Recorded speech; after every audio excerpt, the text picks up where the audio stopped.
আমরা মহান আল্লাহর উপর ভরসা করে কথা দিচ্ছি, ঘরে বসে উত্তরবঙ্গকে আপনারা রাজধানী বানাবেন ইনশাআল্লাহ। প্রত্যেকটা যুবক যুবতীর হাত আমরা বাংলাদেশের দেশ গড়ার কারিগরের হাতে তুলে দেব। সেই চাঁদাবাজদেরকে নির্মূল করবো ইনশাআল্লাহ। আমরা উত্তরবঙ্গকে পুরা একদম ইন্ডাস্ট্রিতে পরিণত করতে চাই।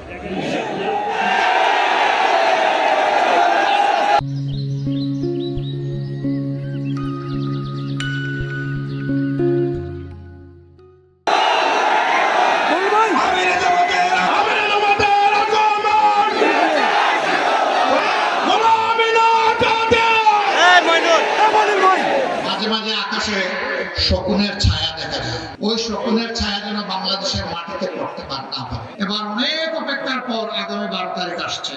বাংলাদেশের বস্তা পচা অতীতের 54 বছর যে ব্যবস্থা শাসকদেরকে দুর্নীতিবাজ, চাঁদাবাজ, দখলবাজ, মামলাবাজ, হত্যাকারী, খুনি, ধর্ষক এবং আয়নাগরের নায়ক নায়িকা বানায়, তা পরিবর্তন করে দেওয়ার জন্য আমরা হা ভোট দেব ইনশাআল্লাহ।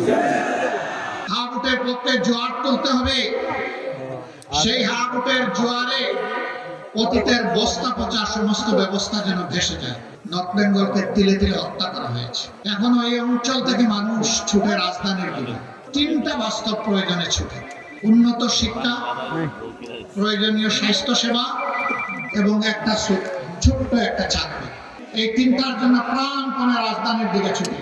আমরা মহান আল্লাহর উপর ভরসা করে কথা দিচ্ছি, ঘরে বসে উত্তরবঙ্গকে আপনারা রাজধানী বানাবেন ইনশাআল্লাহ। আমরা বেকার ভাতা দেব না।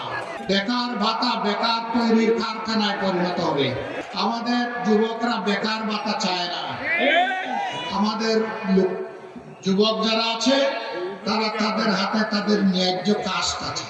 আমরা ইনশাআল্লাহ প্রত্যেকটা যুবক যুবতীর হাত আমরা বাংলাদেশের দেশ গড়ার কারিগরের হাতে তুলে দেব। আমরা তাদেরকে বাস্তব শিক্ষা দিয়ে দক্ষতা তাদের হাতে আমরা তুলে দেব।